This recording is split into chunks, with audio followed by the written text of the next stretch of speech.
মদিনাতে হাসা যায় না।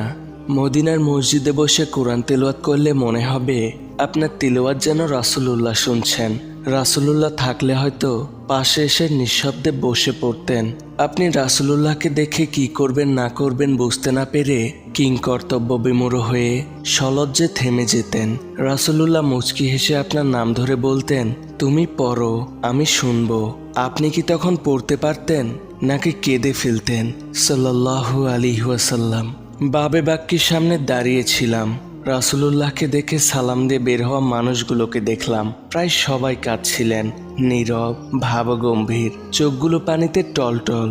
কেউ শব্দ চেপে অঝরে কাঁদছেন, কেউ অনবরত চোখ মুছছেন।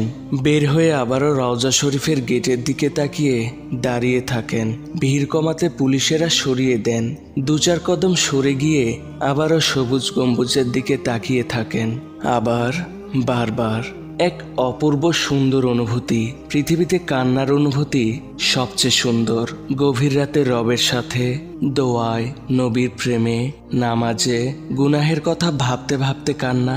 আহ, শান্তি। গুনাভরা হৃদয়ের এক পশলা প্রশান্তি।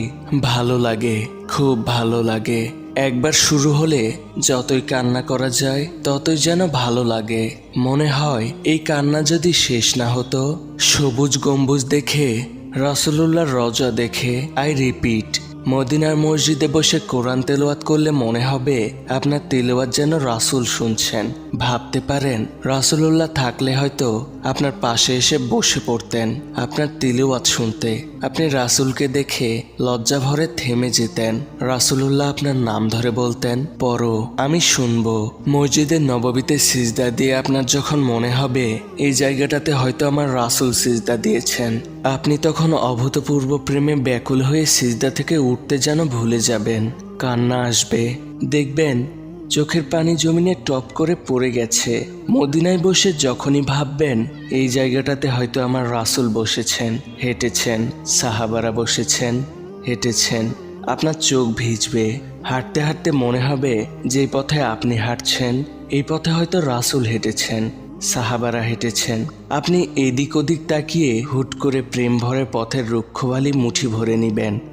মনে হবে হয়তো আমার মুষ্টির কোনো এক বালিকণা রাসূলের পা মোবারকের স্পর্শ পেয়েছিল।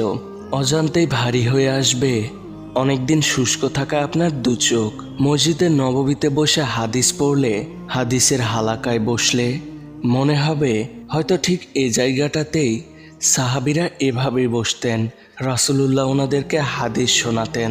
আজকে আপনি এসেছেন কিন্তু রাসূল নেই, সাহাবারা নেই। তখন কেঁদে কেঁদে ঠিক আল্লাহকে বলবেন, আমি মদিনায় এসেছি কিন্তু ওনাদের মিস করছি, আমাকে জান্নাতে ওনাদের সাথে মিলিয়ে দিন। আল্লাহ পাক কবুল করবেন ইনশাআল্লাহ।